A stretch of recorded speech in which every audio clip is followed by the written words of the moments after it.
BJP को नुकसान पहुंचाने के लिए आज ऑपोजिशन को बहुत ज्यादा मेहनत करने की जरूरत नहीं है। पार्टी के 2 मंत्री ही इस काम में फुल टाइम लगे हुए हैं। एक तरफ धर्मेंद्र प्रधान है, जिनके रहते देश का सबसे बड़ा मेडिकल एंट्रेंस एग्जाम बार बार लीक होने के कारण कैंसिल करना पड़ता है, और दूसरी तरफ नितिन गडकरी हैं, जो मिडिल क्लास की गाड़ियों में E20 फ्यूल डलवाने के बाद माइलेज की कंप्लेंट को पेड कैंपेन बता रहे हैं। एक भाई साहब यूथ का फ्यूचर संभाल रहे हैं और दूसरा मिडिल क्लास की डेली लाइफ को संभाल रहे हैं, और दोनों का एटीट्यूड ऐसा है जैसे कि अकाउंटेबिलिटी से ज्यादा जरूरी मिनिस्टर की इमेज बचाना हो। सबसे बड़ी प्रॉब्लम ये नहीं है कि इन दोनों से गलतियां हुई हैं, सरकार चलाने वाले लोगों से गलतियां होती हैं, पॉलिटिक्स फेल भी होती है और डिपार्टमेंट्स में फेलियर निकलता भी है। असली प्रॉब्लम यह है कि बीजेपी के अंदर पिछले कुछ टाइम से अब गलती निकलने के बाद अकाउंटेबिलिटी नाम की चीज दिखाई नहीं दे रही है। यूथ और अर्बन मिडिल क्लास बीजेपी के सबसे मजबूत वोटर रहे हैं। इनफैक्ट 2014 और 2019 में बीजेपी ने जो जीत हासिल की थी उसमें सबसे बड़ा हाथ इन्हीं लोगों का था। लेकिन आज धर्मेंद्र प्रधान यूथ के उसी ट्रस्ट को डैमेज कर रहे हैं और नितिन गडकरी मिडिल क्लास की उसी गुडविल को। Historically majority of times BJP कभी ऐसी पार्टी नहीं थी जो अपने नेताओं की कुर्सी बचाने के लिए अकाउंटेबिलिटी का स्टैंडर्ड बदल दे। 1996 में एलके आडवाणी का नाम जैन हवाला केस में आया था। आरोप साबित नहीं हुए थे और बाद में वो कोर्ट से बरी भी हो गए थे। इसके बावजूद आडवाणी ने लोकसभा से रेजिग्नेशन दे दिया था और कहा था कि उनका नाम जब तक साफ नहीं हो जाता वो पार्लियामेंट में वापस नहीं आएंगे। उन्होंने ये नहीं कहा था कि आरोप जो है वो ऑपोजिशन की कॉन्स्पायरेसी हैं, इसलिए कुर्सी छोड़ने का सवाल नहीं उठता है। उन्होंने अपनी पॉलिटिकल क्रेडिबिलिटी को अपनी सीट से ऊपर रखा था। इसके बाद 1999 में अटल बिहारी वाजपेयी की गवर्नमेंट में नीतीश कुमार रेलवे मिनिस्टर थे और एक ट्रेन कोलिजन के बाद उन्होंने मोरल रिस्पॉन्सिबिलिटी लेते हुए रेजिग्नेशन दे दिया था। नीतीश कुमार ट्रेन खुद नहीं चला रहे थे, सिग्नल उन्होंने पर्सनली गलत नहीं दिया था, फिर भी उनका लॉजिक सिंपल था, मिनिस्ट्री मेरी है, इसलिए सिस्टम का फेलियर और उसकी रिस्पॉन्सिबिलिटी मेरी है। 2001 में तहलका स्टिंग ऑपरेशन के बाद बीजेपी प्रेसिडेंट बंगारू लक्ष्मण ने पद छोड़ा था। उसी कंट्रोवर्सी के बीच में डिफेंस मिनिस्टर जॉर्ज फर्नांडिस ने भी रेजिग्नेशन दे दिया था, जबकि वो स्टिंग ऑपरेशन में पर्सनली पैसा लेते नहीं दिखे थे। शायद उस समय लोगों को समझ में आता था कि किसी इंडिविजुअल की चेयर से बड़ी पार्टी की क्रेडिबिलिटी होती है। इवन 2017 में भी 2 ट्रेन डीरेलमेंट्स के बाद सुरेश प्रभु ने रेलवे मिनिस्टर के पद से रेजिग्नेशन ऑफर किया था और मोरल रिस्पॉन्सिबिलिटी भी ली थी। प्राइम मिनिस्टर मोदी ने उनको कुछ टाइम वेट करने के लिए कहा था, लेकिन कम से कम मिनिस्टर ने यह बात तो मानी थी कि डिपार्टमेंट के फेलियर पर ऊपर बैठे व्यक्ति को जवाब देना पड़ता है। और यह अकाउंटेबिलिटी केवल वाजपेयी ईरा की बात नहीं है। कोविड की सेकंड वेव के बाद जुलाई 2021 में बीजेपी ने बहुत बड़ा कैबिनेट रीशफल किया था। कुल 12 मिनिस्टर्स बाहर किए गए थे। हेल्थ मिनिस्टर हर्षवर्धन को हटाया गया था।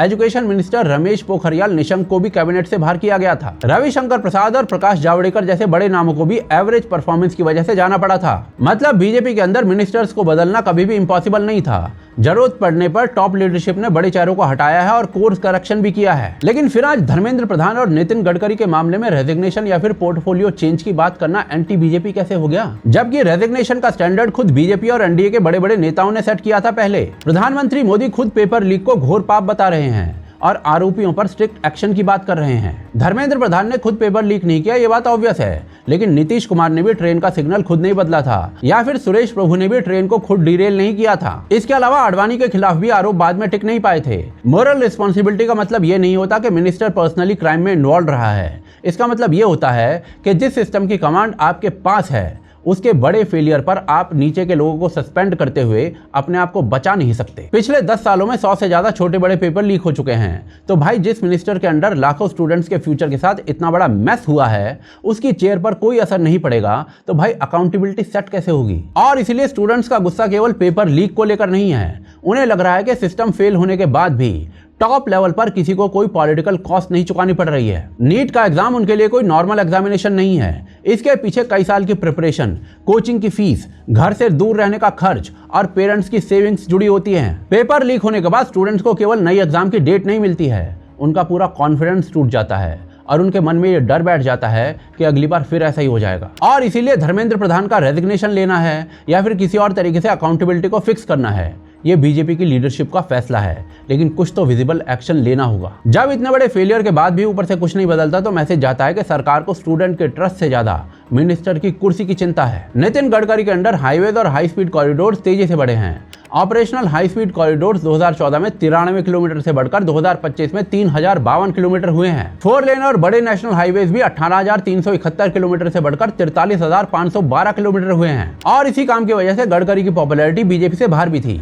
उन्हें ऐसे मिनिस्टर के रूप में देखा जाता था जो केवल स्पीचेस नहीं देता डिलीवर भी करता है। लेकिन भाई साहब, पास्ट की परफॉर्मेंस किसी भी मिनिस्टर को फ्यूचर में पब्लिक को इग्नोर करने का लाइसेंस नहीं देती है। E20 पॉलिसी को एज अ पॉलिसी में गलत नहीं कह रहा हूं, लेकिन अच्छी पॉलिसी को जब खराब तरीके से इंप्लीमेंट किया जाता है तो पॉलिसी ऑटोमेटिकली खराब हो जाती है। लोगों ने अपनी पुरानी गाड़ियां तब खरीदी थी जब E20 स्टैंडर्ड फ्यूल नहीं होता था। अब पंप्स के ऊपर फ्यूल तो E20 हो गया है, लेकिन लोगों के पास जो गाड़ियां हैं वो E10 को सपोर्ट कर रही हैं। सरकार मास लेवल पर इंजन फेलियर से इंकार करती है, और ये बात सच भी है कि बड़े लेवल पर इसका प्रूफ नहीं है। पर पॉइंट भाई ये है कि अगर एक आदमी की गाड़ी भी इस वजह से खराब हो रही है तो जिम्मेदार कौन है? क्या सरकार उसकी गाड़ी की EMI भरेगी? और पब्लिक के सवाल जो है ना, वो सिर्फ इंजन को खराब होने को लेकर नहीं है। Mileage, rubber parts, long term maintenance, इन सारी चीजों को लेकर भी लोगों के अंदर कंफ्यूजन है। सरकार ने खुद माना है कि कुछ पुराने व्हीकल्स के अंदर माइलेज कम हो सकती है। ऐसे में गडकरी को clear data, vehicle wise guidance और कंज्यूमर की चॉइस पर बात करनी चाहिए थी। लेकिन भाई साहब ने क्रिटिसिज्म को पेड कैंपेन बताने का सबसे आसान रास्ता चुन लिया। यही वो जगह है जहां गडकरी अपनी कमाई हुई गुडविल को खुद नुकसान पहुंचा रहे हैं।